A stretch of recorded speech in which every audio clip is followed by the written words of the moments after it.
warahmatullahi wabarakatuh. Halo Sobat Kampus, selamat datang di Bincang Kampus, cerita kampus yang menginspirasi.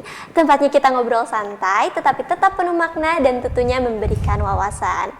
Sebelumnya, perkenalkan nama saya Nashwa Putri Naila yang akan menemani Sobat Bincang Kampus di episode ini. Dan di episode kali ini, terasa sangat spesial sekali karena kita sedang berada di bulan Ramadan.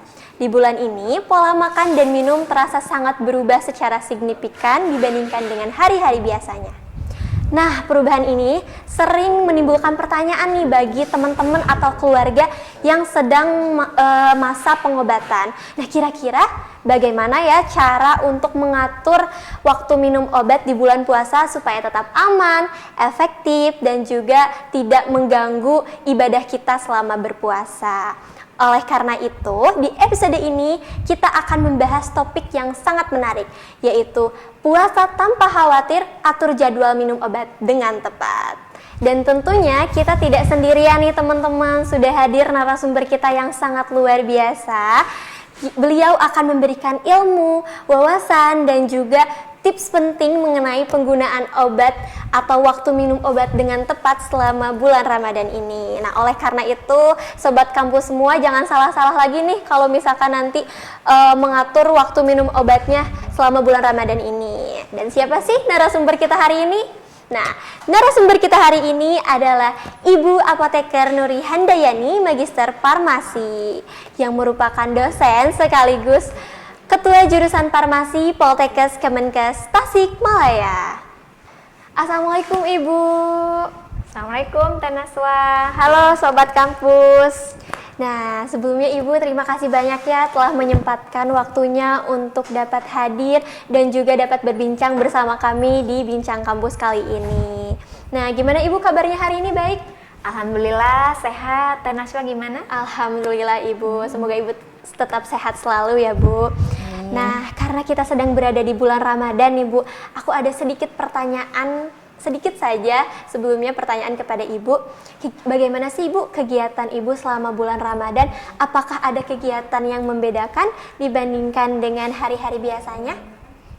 Selama bulan Ramadan ini sebagian besar sih sama ya kegiatan, pagi-pagi ngantor, pulang. Nah, ada nih yang membedakan. Apa tuh Bu? Yaitu waktu makan dan juga mungkin waktu beribadah itu lebih panjang dan ada sedikit perubahan ya. Perubahannya apa tuh?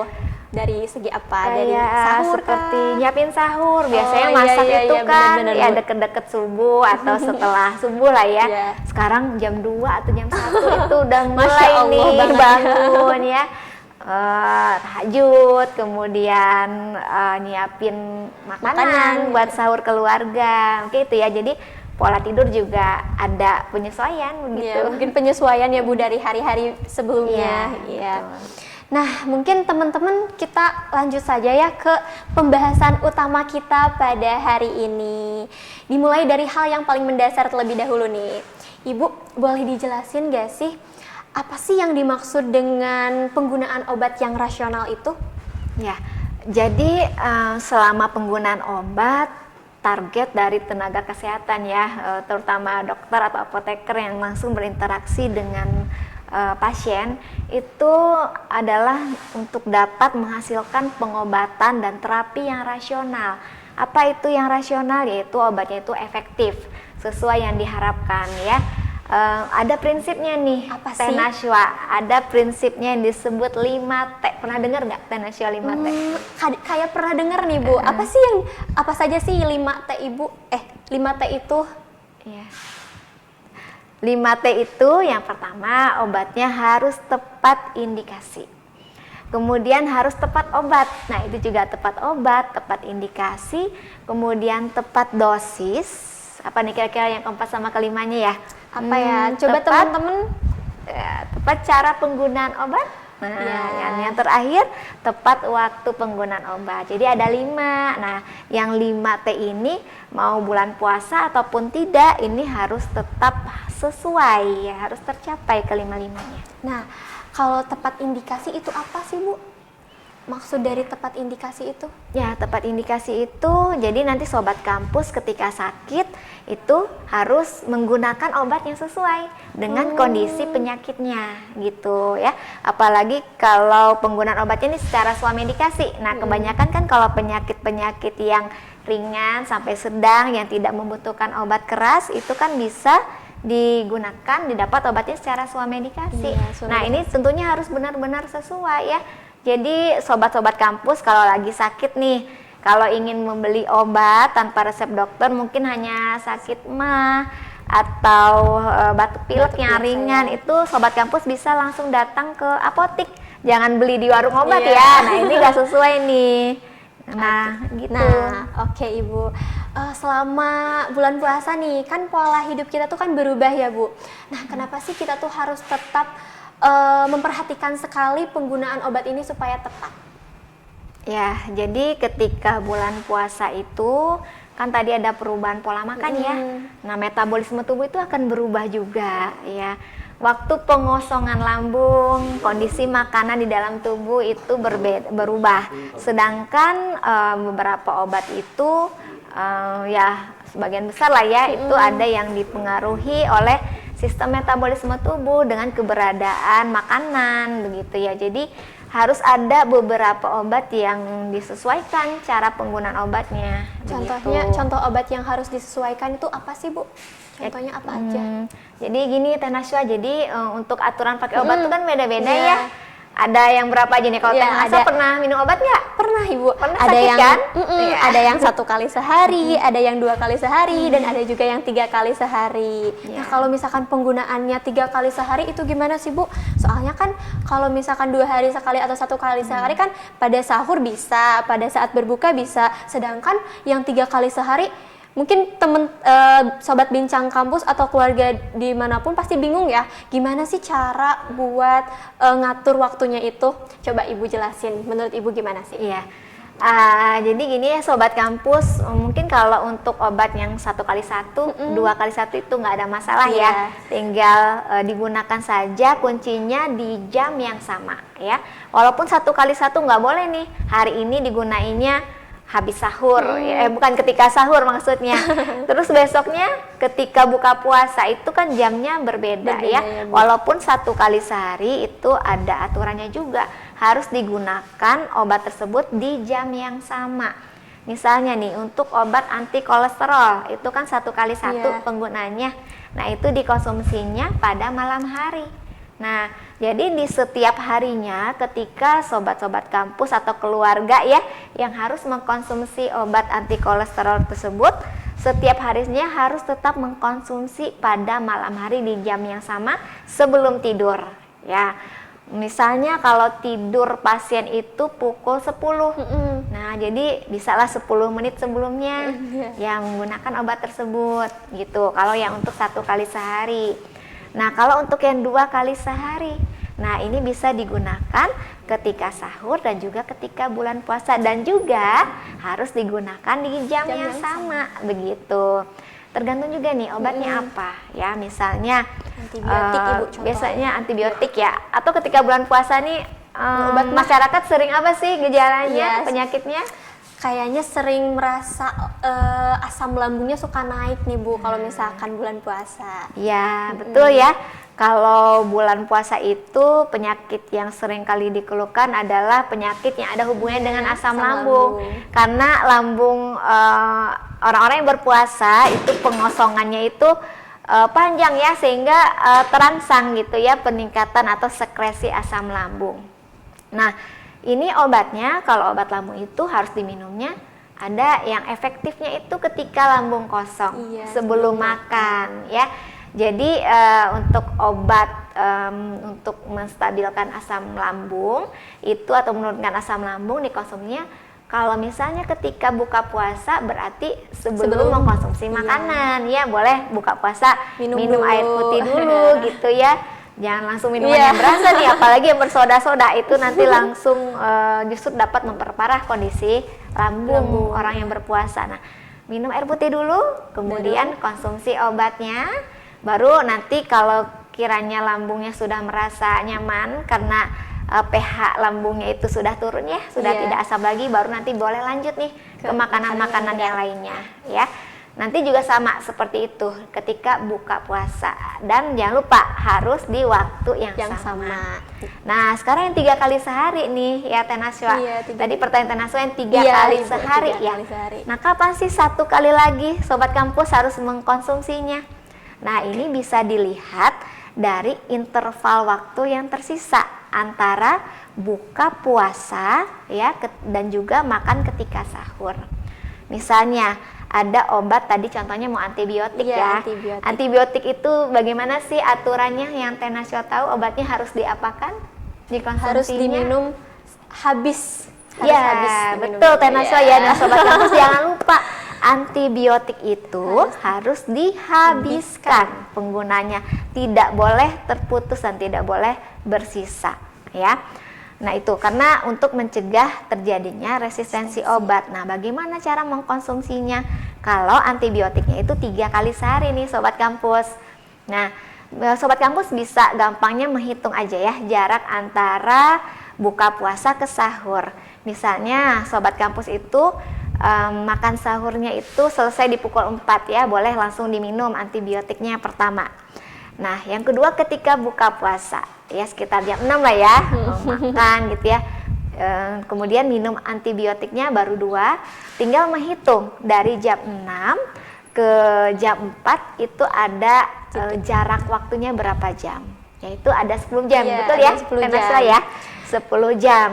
Nah tinggal bagi 2 aja, berapa Teh Naswa? 10 jam dibagi 2 dibagi 2 berarti 5 jam Ibu. betul, berarti Sobat Kampus dapat mengkonsumsi obatnya pada pukul berapa nih Teh Naswa? Berarti kalau misalkan jam 6 jam 11 mungkin ya Bu. Ya Bener nggak betul, sih? Ya, betul. ya jadi begini saya ulangi ya. Jadi Sobat Kampus kalau ada obat yang harus diminum 3 kali sehari, Sobat Kampus bisa mengingat-ingat nih waktu penggunaan obatnya. Bisa pukul 4 ketika sahur yang pertama ya, kemudian pukul 6 ketika buka puasa itu yang kedua, dan yang ketiganya pada pukul 11 ya.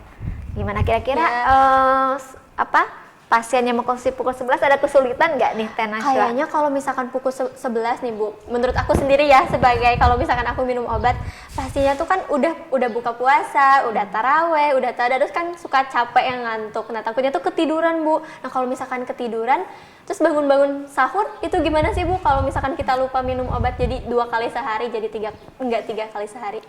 Ya, ini ya yang perlu kita hindari. Kita perlu mengatur atau membuat strategi nih. Gimana caranya supaya tidak lupa ya. Sekarang semua orang udah punya handphone lah ya gitu ya.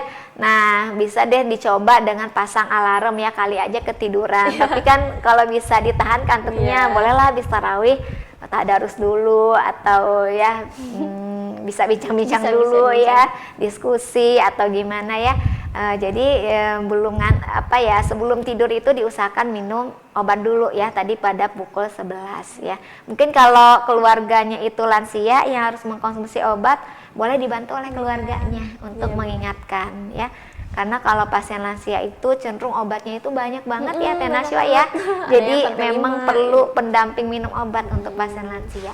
Kalau misalkan tipsnya. memang benar-benar lupa nih Bu, lupa banget sampai lupa minum obatnya, apakah itu ada resiko sendiri kayak minum obatnya itu kan jadi nggak teratur ya Bu intinya tuh sebenarnya.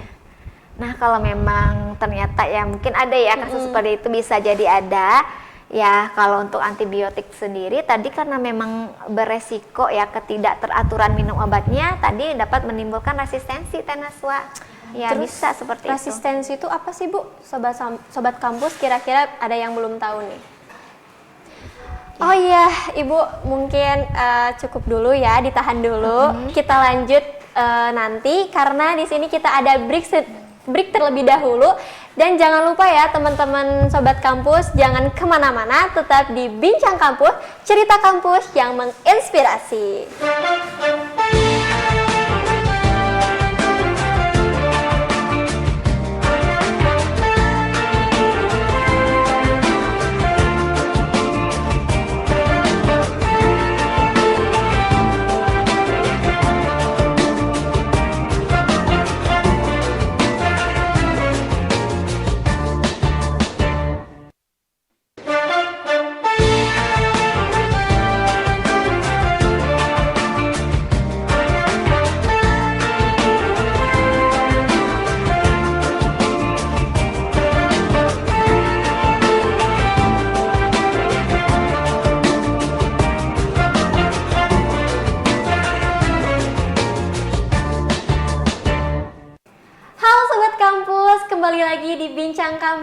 cerita kampus yang menginspirasi.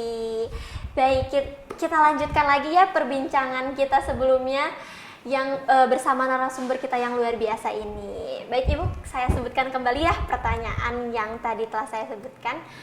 Sebenarnya apa sih Ibu yang dimaksud dengan resistensi itu? Ya, jadi resistensi itu tadi seringkali terjadi pada penggunaan antibiotik yang tidak sesuai dengan aturan pakainya. Ya, kadang pasien itu sudah merasa sehat sehingga antibiotik yang rata-rata harus dikonsumsi 3 atau 5 hari ya, karena 2 hari mungkin gejalanya udah berkurang atau sudah merasa sehat, tidak dilanjutkan nih minum antibiotiknya. Atau kalau pada bulan puasa tadi karena perubahan pola makan, pola tidur, akhirnya sering lupa atau mungkin memang tidak sengaja tidak minum obat karena mungkin kurang informasi ya gitu ya sobat-sobat kampus. Nah, jadi kalau antibiotik yang tidak diminum secara tepat itu bisa menyebabkan resistensi. Nah, apa itu resistensi? Nah, jadi untuk resistensi ini antibiotiknya itu tidak bisa bekerja seperti biasanya. Akhirnya pengobatannya menjadi kurang efektif. Jadi bakterinya itu menjadi kebal ya, tetap aktif, tetap ada di dalam tubuh pasien. Akhirnya walaupun pasien tetap mengkonsumsi antibiotik, tapi penyakitnya nggak sembuh-sembuh. Atau bisa jadi sembuh tapi lama gitu ya penyembuhannya. Jadi begitu resistensi itu. Jadi sobat kampus semuanya jangan lupa ya harus minum antibiotik harus dihabiskan karena sudah dijelaskan ya oleh narasumber kita bahwa antibiotik itu harus dihabiskan karena apa tadi? Karena dapat menyebabkan resistensi. Betul kan Bu? Ya. Nah, ngomong-ngomong nih Bu soal perubahan pola makan dan minum. Sebenarnya puasa itu sendiri tuh ngaruh nggak sih Bu ke cara kerja obat di dalam tubuh kita ini? Kan pasti banyak teman-teman yang ngerasa kayak ih obat tuh ngaruh nggak sih kalau puasa gitu. Ya. Jadi kalau untuk cara kerjanya sendiri ya Teh Najwa sebetulnya tidak ada perubahan ya. Karena misalnya suatu obat tadi antibiotik amoksisilin ya pasti kerjanya tadi langsung ke bakteri dengan menghancurkan dinding sel bakteri kayak gitu, pasti seperti itu mekanisme kerjanya sama, tapi yang berubah bisa jadi di bagian bagaimana penyerapan obat di dalam tubuhnya, metabolisme ya, kemudian ekskresi atau distribusinya di bagian itu yang bisa berubahnya ya. Tadi kan ada beberapa obat juga yang penggunanya itu menyesuaikan kondisi makanan yang ada di lambung atau di pencernaan, atau ada obat yang harus diberikan ketika makan, sebelum makan atau setelah makan. Jadi itu yang berbeda ya, bukan ke cara kerjanya. Berarti memang sangat berpengaruh sekali ya Bu. Nah, kalau misalkan dari segi pengamatan Ibu sendiri nih, biasanya kesalahan apa sih yang sering dilakukan oleh masyarakat saat minum obat di bulan Ramadan ini? Ya, mungkin bisa jadi pasiennya itu karena kurangnya informasi akhirnya memutuskan sendiri untuk tidak meminum obatnya. Padahal kan ada beberapa obat yang memang harus rutin dikonsumsi ya. Tadi contohnya pasien lansia nih, pasien hipertensi atau dengan pasien dengan kondisi penyakit diabetes mellitus, ya itu kan cenderung mengkonsumsi obat itu setiap hari rutin gitu. Jadi memang harus mendapatkan informasi yang cukup terkait penggunaan obat tersebut sehingga pasiennya tidak putus obat karena memang bingung gitu cara pakai obatnya. Nah, itu salah satunya. Atau yang kedua, masih ada keinginan untuk minum obat, tapi karena bingung ini obatnya kalau yang 3 kali sehari nih, yang satunya harus diapain, terus berinisiatif untuk mengkonsumsi obatnya langsung double di ketika sahur atau ketika buka puasa gitu. Itu kan akhirnya dosisnya akan menumpuk ya di satu waktu. Ya, itu akan mempengaruhi efektivitasnya, akan menjadi lebih kuat begitu. Atau juga karena kurangnya pengetahuan pasien tadi waktu minum obatnya yang bisa berpengaruh, tadi dosisnya ya, tanpa konsultasi terlebih dahulu dengan dokter, atau ada juga mungkin yang mengganti obat kali ya gitu ya, karena sekarang kan informasi itu sangat banyak ya di media-media sosial dan belum tentu semuanya itu difilter ya, jadi diserap habis oleh masyarakat. Ya. Bisa jadi itu informasinya ya kurang tepat ya. Jadi baiknya memang untuk memutuskan apakah obatnya tetap harus diminum dan kapan waktu minum obat yang tepat. Baiknya memang harus konsultasi ke tenaga kesehatan ya, bisa ke dokter, bisa juga ke apoteker. Dan tadi yang perlu diingat, beli obatnya harus ke apotek kalau ingin swamedikasi gitu. Betul. Kadang ada juga ya Bu, yang pasien kayak mikir, aku atur aja sendiri waktu minum obatnya dan dosisnya tanpa konsultasi. Itu emang beresiko sekali ya Bu terhadap pasiennya. Iya betul ya, sangat berisiko karena kan yang tahu bagaimana efektivitas obat, bagaimana kondisi penyakit pada seseorang itu kan tenaga kesehatan ya, yang untuk menentukan diagnosa kan dokter gitu ya. Kalau tenaga farmasi tahu ya bagaimana penyesuaian obat-obat tertentu gitu ya, dosisnya, waktunya. Kalau misalnya kebingungan sobat-sobat kampus bagaimana cara mengatur waktu minum obat di bulan puasa untuk obat-obatan yang memang akan digunakan oleh sobat-sobat kampus, itu bisa konsultasi langsung ke apotek ya, karena di sana ada apoteker, ada tenaga farmasi ya, tenaga vokasi farmasi yang siap sedia ya untuk memberikan informasi seputar obat kepada sobat-sobat kampus semuanya. Jadi tidak ada alasan lagi nih bulan puasa tapi tidak minum obat karena tidak ada informasi begitu ya. Nah ini nih selanjutnya, ini yang pasti ditunggu-tunggu oleh sobat kampus semuanya. Kalau misalkan ada orang yang harus rutin minum obat, nah cara ngatur jadwal minumnya tuh selama waktu sahur dan berbuka itu gimana ya Bu? Ya, tergantung obatnya ya. Tadi sudah dijelaskan juga ya, kalau misalnya obat lambung yang harus dikonsumsi sebelum makan, ya tadi sebelum makan yang berat-berat ya diatur dulu ya, minum obatnya dikonsumsi dulu supaya lambungnya itu sudah turun gitu ya nilai asamnya itu ya. Jadi nggak kaget nih ketika diisi makanan ya. Kan kalau seseorang yang asam lambung naik itu kan biasanya perih ya. Nggak bisa diisi makan, malah nanti akan memberikan sensasi yang seperti ditusuk-tusuk atau mual begitu ya. Nah, kalau untuk pasien diabetes mellitus nih, untuk aturan pakainya ya tadi ya setelah hasil konsultasi dengan dokter, biasanya dokter bisa jadi memberikan penyesuaian obat atau dosis ya, biar mencegah supaya pasiennya itu tidak terjadi hipoglikemi gitu ya. Kalau untuk pasien-pasien hipertensi tidak terjadi hipotensi gitu. Jadi tekanan darah, gula darah itu mencapai target yang terkontrol, bukan hipo ya. Hipo tuh terlalu rendah, itu tidak baik juga ya untuk pasien. Ngomong-ngomong soal ibu tadi nyebutin nih diabetes, terus tuh hipertensi. Nah, apakah ada hal khusus yang harus diperhatikan saat berpuasa nih untuk orang-orang yang mempunyai riwayat diabetes ataupun hipertensi? Ya. Kalau selama bulan puasa ini ada tradisi di Sunda ya, ngabuburit ya. Mungkin teman-teman itu rutinitas selama bulan Ramadan ya. Sebelum buka puasa itu hunting-hunting makanan dulu. Itu banyak sekali Teh Naswa godaannya ya, banyak makanan, minuman yang manis-manis, yang gurih-gurih, yang asin-asin. Nah, itu perlu diingat nih ya. Bahwa makanan-makanan tersebut tetap harus ditahan ya, apalagi dikontrol. Apalagi kalau pasiennya tadi memiliki riwayat penyakit diabetes mellitus dan juga hipertensi ya.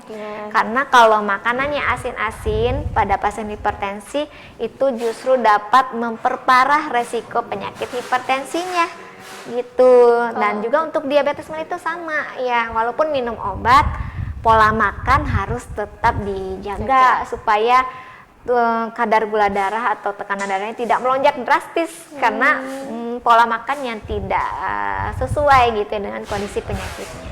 Barangkali seperti itu. Jadi tetap harus mengatur pola makan. Ya, tidak hanya memperhatikan aturan pakai obat saja. Berarti diabetes itu gula yang tidak terkontrol ya Bu. Saya sendiri tidak terkontrol nih Bu, soalnya terlalu manis. Aduh, pantesan ya. Kayaknya bau manisnya sampai ke sini. Nah, ada nih pertanyaan lagi. Selain minum obat nih Bu, pasti ada banyak juga orang-orang yang masih bingung dengan penggunaan obat dalam bentuk lain, seperti obat tetes mata, obat suntik, atau inhaler untuk asma. Nah, itu tuh bagaimana sih Bu cara penggunaannya saat bulan Ramadan? Apakah itu tuh dapat membatalkan atau tidak ya Bu? Ya, kalau obat tetes mata, Tenaso biasanya masukin ke mulut apa enggak nih? Enggak sih Bu, ke mata aja. Mata kan ya, ke mata. Tetes telinga tentunya ke telinga. Inhaler kan Ke hidung ya, Bu, bisa ada yang lewat mulut ya, ada yang ke hidung. Cuma kalau untuk yang tidak masuk ke saluran pencernaan itu kan mulai dari mulut sampai ke anus ya. Nah, itu kalau yang tidak masuk ke saluran pencernaan itu insya Allah ya tidak membatalkan puasa ya. Tapi kalau teman-teman ragu ya perlu dibuka dulu juga ya, ini aturan-aturan dari MUI-nya bagaimana gitu ya. Tapi sesuai dengan pengetahuan saya, untuk obat-obatan yang tidak masuk ke pencernaan itu aman digunakan selama teman-teman berpuasa. Nah, kalau gitu. misalkan obat disuntik nih Bu, contohnya tuh suntik nutrisi. Nah, itu tuh gimana sih Bu? Apakah dapat membatalkan atau tidak? Karena kan masuk ya Bu ke dalam tubuh kita juga. Menurut Ibu gimana? Nah, kalau nutrisi itu kan langsung kalau yang infus nih teman-teman ya, itu kan masuk ke peredaran darah ya, bukan lewat pencernaan sebetulnya. Tapi dengan kandungan nutrisi yang ada di infus itu bisa menyebabkan energi tuh jadi naik ya, jadi kuat gitu ya, energinya jadi ternutrisi gitu, tubuhnya. Nutrisi itu kan sama dengan pengganti makanan. Nah, ini perlu dihindari ya teman-teman ya, sobat-sobat kampus, perlu dihindari untuk supaya puasanya kuat nih selama 1 bulan setiap harinya. Ya nggak usah sahur gitu ya, langsung aja infus nutrisi. Atau siangnya udah mulai lemes-lemes, teman-teman atau sobat kampus langsung nih infus nutrisi. Nah, itu tidak diperbolehkan ya. Itu bisa berisiko tadi menyebabkan puasanya jadi batal, Iya, karena niatnya udah beda nih, bukan untuk menyembuhkan penyakit lagi gitu ya. Jadi nggak boleh ya Bu kalau misalkan yang kayak gitu. Ya, infus nutrisi nggak boleh ya. Wah, lengkap banget ya Bu penjelasannya. Terakhir nih Bu, mungkin ada tips atau pesan supaya masyarakat tetap bisa puasa dengan aman, tapi penggunaan obatnya itu tetap tepat dan juga rasional. Ya, jadi sobat-sobat kampus, dari hasil bincang-bincang kita dari tadi ya. Nah, pesan dari saya, ketika sobat kampus sakit atau ada keluarga, teman yang memang harus mengkonsumsi obat-obatan selama bulan puasa, jangan lupa untuk dikonsultasikan dulu kondisi penyakitnya, bisa ke dokter. Atau kalau sobat kampus ingin swamedikasi, boleh konsul ke tenaga farmasi ya, bisa ke apoteker atau bisa ke tenaga vokasi farmasi, supaya kebutuhan obat selama bulan puasa ketika teman-teman sakit ya, membutuhkan obat, itu tetap bisa mendapatkan obat secara efektif, aman, dan tentunya tadi untuk mencapai pengobatan yang rasional ya. Wah. Begitu. Oke nih Bu, sudah ada pertanyaan-pertanyaan dari teman-teman atau saudara, dan juga tentunya saya sendiri nih Bu. Yang pertama nih, pertanyaan yang pertama, berapa lama sih obat sisa masih dapat digunakan untuk penyakit selanjutnya? Kadang ada obat yang udah dibuka ataupun ada yang udah robek. Nah, itu tuh waktu kadaluarsanya tuh bagaimana? Terus kalau misalkan ada obat puyer nih Bu, kan itu obat puyer yang udah digerus ya dalam kertas perkamen. Terus waktu kadaluarsanya tuh berapa lama tuh Bu? Ya, jadi teman-teman sobat kampus semua harus memperhatikan kalau di kemasan utuh ya, sebelum obat tersebut digunakan ada namanya expire date. Kalau itu tentunya udah pada tahu ya, expire date itu batasan waktu obat tersebut boleh digunakan, karena efektivitas obatnya itu tergantung dari tanggal dan yang tertera pada kemasan. Nah, sekarang masalahnya bagaimana nih kalau obatnya itu sudah digunakan dan ada sisa? Pasti sayang kan kalau mau dibuang gitu ya. Nah, yang perlu sobat kampus perhatikan, jika obatnya itu tersisa setelah digunakan, itu masih boleh disimpan dan digunakan untuk kondisi yang serupa selanjutnya. Tapi tidak boleh untuk semua obat, perlu dilihat juga nih penyakitnya apa. Kayak tadi contohnya antibiotik, itu nggak boleh ya bersisa, harusnya habis gitu. Namun kalau untuk obat-obatan seperti obat demam, paracetamol, itu boleh lah ya, untuk kita stok di rumah gitu, dan digunakannya jika perlu. Itu kan biasanya tidak langsung satu strip habis. Pasti kan kalau demamnya itu masih ringan, 1 atau 2 hari itu udah sembuh lah ya gitu. Kecuali memang penyakitnya perlu dirujuk ke dokter, itu biasanya kalau demamnya tidak turun 3 hari lebih itu perlu dibawa ke dokter untuk didiagnosa lebih lanjut begitu. Nah, untuk obat sisa tadi ada istilahnya kalau di dunia farmasi itu adalah BUD. B itu beyond, U-nya use, D-nya itu dead, beyond use dead. Nah, jadi sobat kampus, ketika obatnya itu sudah digunakan dan bersisa, yang perlu sobat kampus perhatikan di sini kapan pertama kali obat tersebut dibuka. Jadi batasan waktunya itu bukan lagi tanggal yang tertera pada expired date-nya, bukan karena kadaluarsanya lagi, tapi adalah lama waktu yang masih boleh digunakan obat tersebut setelah obat tersebut digunakan pertama kali.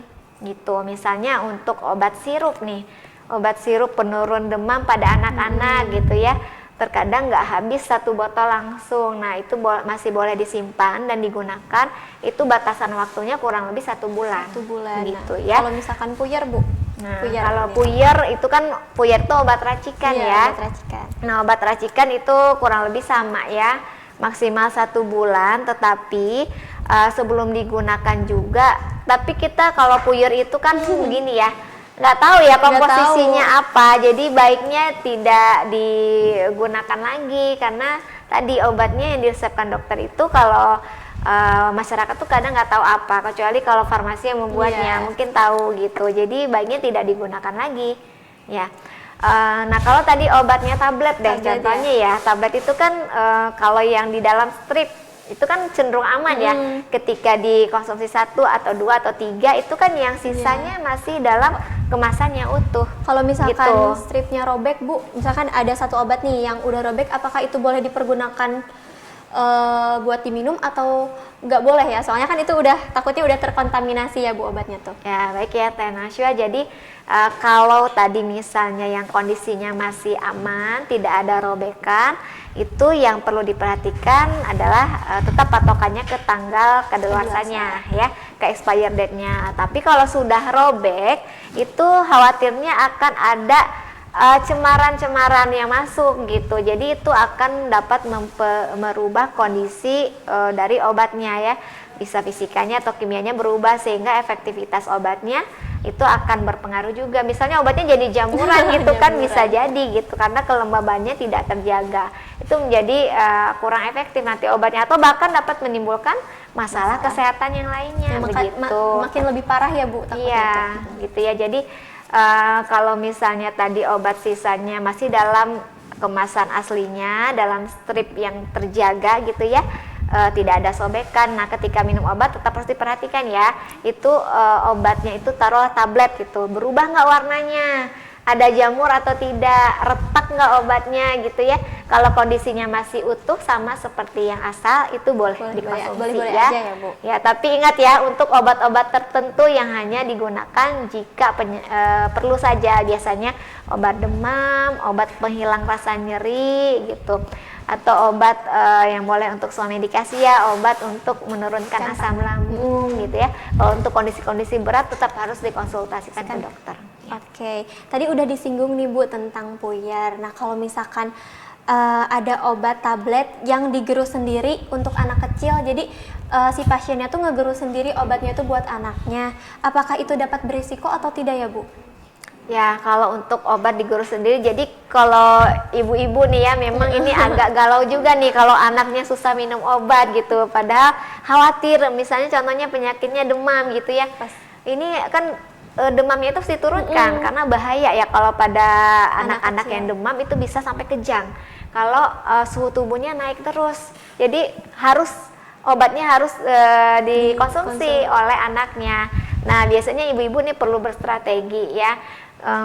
Lebih baik sih kalau misalnya sediaan obatnya dipilih bentuk sediaan yang lain yang memang lebih disukai oleh anak-anak ya. Seperti misalnya obatnya sirup, itu kan rasanya lebih enak, manis, kemudian warnanya juga kan menarik ya, warna-warni, ada yang merah, ada yang kuning gitu ya, jadi lebih disukai oleh anak-anak.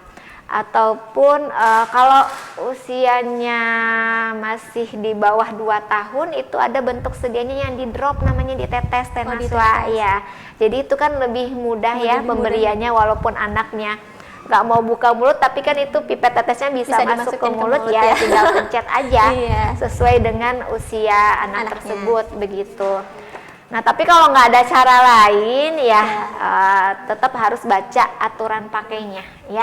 Untuk anak usia tertentu itu berapa miligram dosisnya, itu tetap harus memperhatikan aturan pakai yang ada di kemasan obatnya gitu ya. Jadi untuk obat yang digerus itu tuh harus memperhatikan dulu ya bagaimana cara penggunaannya. Jadi jangan langsung asal gerus ya sobat kampus semua. Nah, ada lagi nih pertanyaan dari teman-teman semua. Obat herbal atau sintetik apakah boleh dikonsumsi berbarengan? Terus kalau misalkan obat herbal dan sintetik itu mana sih yang lebih berpengaruh di antara dua tersebut? Tanya seperti itu. Ya. Jadi untuk sekarang sih perkembangan obat itu terus berkembang ya. Banyak obat-obat tradisional yang memang sudah diujikan nih, baik secara praklinik, bahkan sudah ada juga obat yang diujikan secara klinik yang langsung ke manusia. Dan itu kalau di penggolongan obat ya, itu golongannya ada 3 nih tenaswa. Apa aja tuh Bu? Ada golongan jamu, obat herbal terstandar, dan yang ketiga obat fitofarmaka. Nah, ketika obat tradisional itu golongannya udah naik ke yang golongan fitofarmaka, itu efektivitasnya akan sama dengan obat-obatan kimia yang sintetis lainnya. Itu jadi setara gitu efektivitasnya. Nah, kecuali ya obat-obat yang belum diuji ya, misalnya ramuan sendiri kayak gitu ya. Suka ada tukang-tukang jamu Nah itu kalau yang belum ada uji praklinik atau kliniknya itu ya belum tentu ya Bu. Jadi efektivitasnya itu belum bisa kita pastikan ya. Itu biasanya baru berdasarkan bukti empiris ya, turun menurun dari nenek moyang kita gitu ya. Cuma untuk khasiatnya, untuk dosisnya, bagaimana efek sampingnya, karena belum diuji lebih lanjut nih, jadi kita belum memastikan itu akan seperti apa. Jadi baiknya ya kalau pada kondisi penyakit tertentu yang membutuhkan obat ya, kalau bukan saran dari dokter baiknya jangan digunakan secara bersamaan ya. Gitu. Seperti itu. Ya, takutnya ada interaksi obat juga yang nggak tahu nih interaksinya bakal seperti apa efektivitasnya, karena kalau untuk interaksi obat itu kita harus tahu dulu untuk menentukan apa dampak dari interaksinya, harus tahu dulu obatnya zat aktifnya apa, obat sintetik yang digunakan apa, obat tradisional yang digunakan apa ketika digunakan bersamaan supaya kita bisa memperkirakan interaksi yang terjadi itu kira-kira apa. Kalau secara umum nggak tahu ya apa zat aktifnya, jadi saya belum bisa menjawab secara detail saat ini begitu. Kadang suka ada gini Bu, yang bilang bahwa minum air lemon atau apa tuh bisa menurunkan berat badan. Ternyata dia tuh punya penyakit mah, itu kan beresiko ya Bu. Jadi kita tuh harus lihat dulu teman-teman resiko-resiko dari obat-obat tradisional itu. Nah, ini ada pertanyaan lagi nih Bu. Apakah bisa mengonsumsi obat dengan kopi atau susu? Itu pasti ada resiko atau apanya, atau boleh-boleh saja Bu?